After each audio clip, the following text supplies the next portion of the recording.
गुरुर्ब्रह्मा गुरुर्विष्णू गुरुर्देवो महेश्वर गुरु साक्षात परब्रह्म तस्मै श्री गुरवे नमः.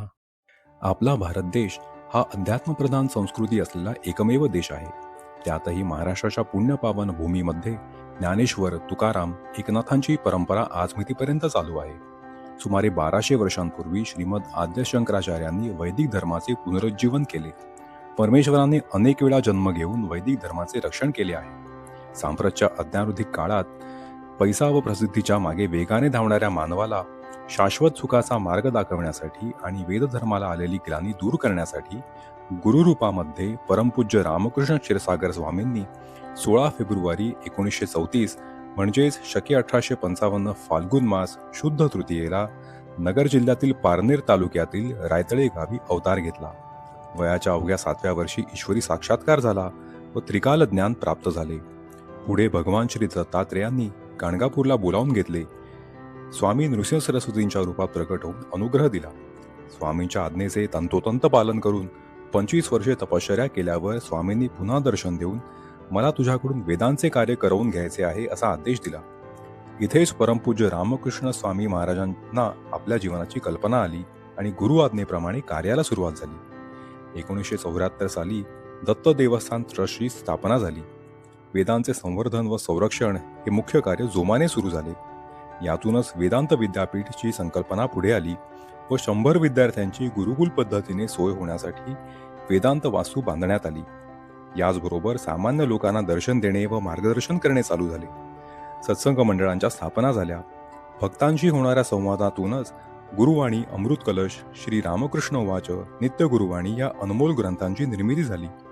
सर्व क्षेत्रातील भक्त कार्यात सहभागी होऊ लागले. भक्तांचा अहंकार कमी व्हावा म्हणून भिक्षासत्र सुरू झाले. पुढील काळात आधारस्तंभ म्हणून भव्य असे दत्त मंदिर उभारले गेले आहे. एकाच मुळीतून आलेला वड, औदुंबर, पिंपळ हा देववृक्ष परमपूज्य गुरुदेवांच्या अलौकिक साक्षात्काराची प्रचिती नित्य देत आहे. या काळापासून भक्तांनाही जे अनुभव येत आहेत त्याचेच श्रवण आपण आता करणार आहोत. नमस्कार. अवधूत चिंतन श्री गुरुदेव दत्त. आज आपल्या या पॉडकास्टच्या भागामध्ये आपले ज्येष्ठ गुरुबंधू श्री चंद्रशेखर आंबडेकर हे आलेले आहेत. आज आपण त्यांच्याशी त्यांना गुरूंचे आलेले अनुभव आणि त्यांना गुरु सहवासात लाभलेला आनंद या गोष्टींवर आपण त्यांच्याशी बोलणार आहोत. आपलं या पॉडकास्टमध्ये स्वागत आहे. तर सुरुवातीला मला तुम्हाला असं विचारायचं आहे की जेव्हा आपण लहानपणापासून जर तुम्ही थोडीशी आपली बॅकग्राऊंड सांगितली की आपलं कुटुंब, आपले आई वडील, आपले भाऊ वगैरे यांची जर थोडी आयडिया दिली आम्हाला, तर त्यानंतर आपण हळूहळू पुढे जाऊया. माझा जन्म जुन्नरला झालेला आहे. आम्ही पाच भाऊ आणि 3 बहिणी. लहानपणापासून माझ्याकडे देवाचं करावं असे मी वयाच्या 10व्या वर्षापासून मी देवाची पूजा करतोय. आजही घरी देवाची पूजा मीच करतो. मला श्रद्धा आहे, भक्ती आहे, आनंद मिळतो त्यामध्ये. तर म्हणजे तुमच्या आई वडिलांपासून हा वारसा आला होता का तुम्हाला तसाच आला हा वारसा? माझ्या अंगात थोडं आहेत. म्हणजे तुमच्या आई वडिलांचेही असे गुरु वगैरे कोणी होते का फक्त देवभक्तीच होती? देवभक्ती. मग या अनुषंगाने मग तुम्ही महाराजांकडे कसे आलात? म्हणजे महाराजांकडे तुमची यायची जी तुम्हाला इच्छा झाली किंवा जी काही एक संधी मिळाली त्याबद्दल थोडक्यात आम्हाला सांगाल का? सप्टेंबर 1919 सालामध्ये गोळेसाहेबांकडे महाराज यायचे तेव्हा मी तेव्हा दर्शनाला गेलो होतो. पण त्यांना मला पुष्कळ आनंद वाटला. त्या 2-3 महिन्यांनी मी काळेसाहेब गोळेसाहेब नगरला गेलो दर्शनाला. तेव्हाही आनंद झाला. महाराजांनी आमचं चांगलं स्वागत केलं. जाताना थोडा त्रास झाला पण तिथे गेला सगळा विसरून गेला. आनंद वाटला. म्हणजे गोळे साहेबांकडे महाराज यायचे म्हणून तुम्ही तिकडे गेला. त्या पद्धतीने तुम्ही महाराजांच्या चरणी आला. तर मग महाराजांच्या चरणी आल्यानंतर काही तुम्हाला वेगळं पण जाणवलं किंवा काही तुमच्यामध्ये बदल झाले याबद्दल काही थोडक्यात सांगू शकाल? नंतर काय झालं, महाराज आपले मुंबईला यायचे. त्या गोळेसाहेब माझ्याकडे काम दिलं. महाराजांना घेऊन यायचं. मी पुण्याला गेलो. गाडी ती अरेंज गोळेसाहेबांनीच केली होती. घेतलं. मला त्यात 6-7 तास महाराजांचा चांगला सहवास मिळाला. माझी पुष्कळ बोलले मला. आता मला 30 वर्ष झाली पण मला आनंद वाटला. काही त्यातले काही अनुभव? माझ्या नावाबद्दल विचारलं होतं. त्यांना चंद्रशेखर नाव फार आवडलं. 2दा-3दा त्यांनी मला सांगितलं फार चांगलं नाव आहे बोलले. कारण की मला असं आठवतं, महाराजांनी म्हणजे भक्त जेव्हा महाराजांकडे जायचे आणि सहज विचारायचं मुलांचं नाव काय ठेवू, तर महाराज चंद्रशेखर हे नाव सांगायचे. असे आपल्या बऱ्याच गुरु जे बंधू आहेत किंवा भगिनी आहेत, त्यांच्या मुलांची नावं हे चंद्रशेखर ठेवलेले आहेत. हे महाराजांनी सजेस्ट केलेले आहे. तर आता महाराजांच्या चरणी आल्यानंतर तुम्हाला काही असे अनुभव आले का? माझ्या मुलीचं लग्न 1997 साली झालं. त्याच्या आधी 4-5 वर्ष आम्ही पुष्कळ प्रयत्न केला, पण यश आलं नाही. मुलीला मुलगी पसंत नाही, मुलगा पसंत नाही, काही घराणा पसंत नाही. मी महाराजांच्या कानावर घातली गोष्ट.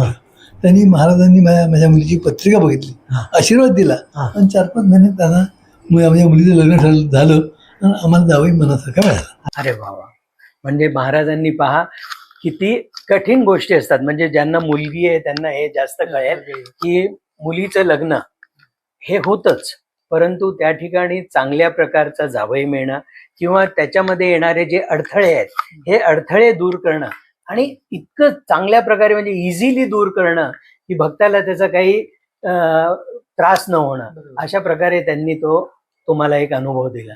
असाच काही दुसरा अनुभव? ऑफिस मध्ये चांगली प्रचिती आली. माझं जे प्रमोशन झालं, व्हायचं होतं डेप्युटी मेयर म्हणून, 95 सालची गोष्ट. ते माझ्या मनात विशिष्ट डिपार्टमेंट हवं होतं मला. आणि मग ते गोळे साहेबांनी मला सांगितलं की तुम्हाला ते डिपार्टमेंट मिळणार आहे, परंतु तुम्ही व्यवस्थित आउटपुट दिलं पाहिजे. मग त्यामुळे मी काही 2-3 वर्ष मी रिटायर झालो. माझं काही डिपार्टमेंट गेलं नाही, त्यामुळे मला आनंद वाटला त्याच्या. पण ह्याच्यामध्ये काही असं होतं की महाराजांनी तुम्हाला आशीर्वाद दिले वगैरे असं काही? कायम. आता महाराज माझ्या अजूनही दर 2-3 महिन्यांनी 4 महिन्यांनी स्वप्नात येतात. अरे वा. आणि प्रत्येक वेळी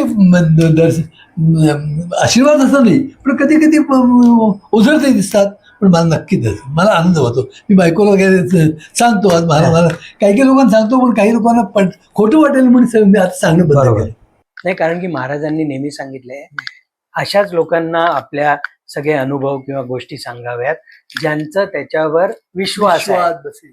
ज्यांचा विश्वास नाहीये त्यांच्यापर्यंत आपण डोकंफोडी करू नये, असं महाराजांनी बरेच वेळा सांगितलेलं आहे. त्यामुळे तुम्ही जे म्हणताय ते बरोबर आहे.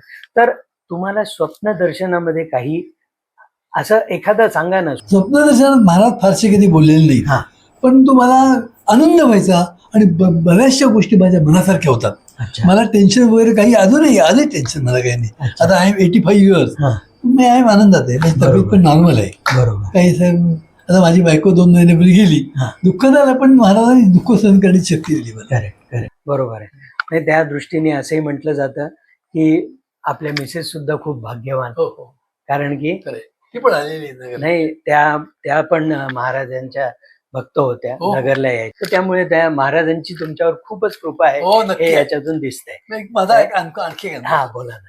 मी गाडीने आमच्या सहकुटुंब कारनी जात होतो दर्शनाला. काय नाव लक्षात नाही, मंचरखेड जवळ. आणि आमची गाडी मध्ये बंद पडली. तर ड्रायव्हरनी पुष्कळ प्रयत्न केले, तो गाडी काही सुरू होईना.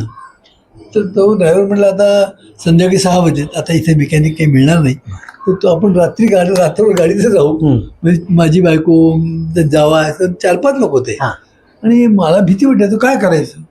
तेवढ्यात काय झालं, समोर एक स्कूटर माणूस आला, माझ्या तो ओळखीचा नव्हता. त्यांनी मला ओळखलं. असं त्याने म्हटलं, मला साहेब म्हणायला लागला. म्हटलं काय झालं. मी म्हटलं अशी गाडी बंद पडली. म्हटलं बघू का. त्यांनी बघितली, बोनेट खोललं आणि काय ते थातूर मात्र केलं, गाडी सुरू झाली. आम्ही पार्ल्यापर्यंत सुखरूप आलो. महाराज त्या माणसाच्या रूपाने आले असं मला खात्री. किती दिव्य अनुभव आहे. म्हणजे तुम्ही जी गोष्ट बोलताय ही साधारणतः 20 वर्ष जुनी असेल. आता 20 वर्ष जर जुनी पाहिली ही गोष्ट, तर त्यावेळेस रस्त्यावर असा कोणी माणूस मिळणं हे फार कठीण होतं. पण तुम्ही जी गोष्ट सांगताय ते 20-25 वर्षापूर्वीची गोष्ट आहे. आणि जंगल आणि राहणं शक्य होतं, गाडीत राहणंही शक्य नाही. पण त्याने काही नॉमिनल काम केलं आणि पार्ल्यापर्यंत रात्री 9 खूप फारच सुंदर अनुभव. परत असं दिसतंय की महाराज हे वेळोवेळी आपल्या गुरुभक्तांच्या इच्छा पूर्ण करतात. तसंच त्यांना सुखरूप, अतिशय न कळत त्यांच्या मार्गामध्ये आलेली दुःख ही बाजूला करून त्यांना सुखरूप योग्य त्या ठिकाणी घेऊन जातात. मला महाराजांच्या सहवासामुळे आत्मविश्वास वाढला माझा आणि दुःख सहन करण्याची शक्ती मिळाली. हे 2 मोठे फायदे मला मिळाले महाराजांना. अच्छा. अजूनही फारच. आणि हेच ते पारमार्थिक अनुभव. कारण की प्रापंचिक अनुभव एक वेगळे असतात, पण पारमार्थिक अनुभवामध्ये माणसाची आपण बिहेवियर म्हणतो म्हणजे इंग्लिशमध्ये किंवा वृत्तीमध्ये खूप चेंजेस होतात. सहन करण्याची वृत्ती म्हणजे सामर्थ्य येणं आणि शांततेने राहणं हे आपल्या पारमार्थिक जीवनातलं एक फार महत्वाचं आहे. ह्या 2 गोष्टी आहेत. अजून एक बारीक हा सांगा ना. आता मी माझ्यामध्ये 75 साल मी गुरुचरित्र वाचतो दररोज. तेव्हा मी महाराजांच्या कानावर घातली. हा. तर महाराज म्हणले तुम्ही गुरुचरित्र कसं वाचता? म्हटलं मला जेवढा वेळ मिळेल तेवढं वाचतो. 1 पान 2 पान. तसं नका करू. सबंध वेळ मोठा अध्याय असला तर बाकीचं काम बाजूला ठेवा. हा. मी त्यानंतर 95 सालापासून दररोज 36 अध्याय 1 तासाचा लागतो. हो. मी 1 तास बसतो आणि अच्छा. माझ्या मिसेसला मुलांना ते सांगतो. ओके. मला त्यात फार आनंद मिळतो. अतिशय छान, अतिशय छान. तर गुरुबंधूंनो, या आमच्या श्री गुरुगौरिका या चॅनलवर तुम्ही हा अनुभव, हा पॉडकास्ट पाहू शकता. पॉडकास्ट पाहताना त्याला लाईक करा, सबस्क्राईब करा आणि शेअर करा. अवधूत चिंतन श्री गुरुदेव दत्त.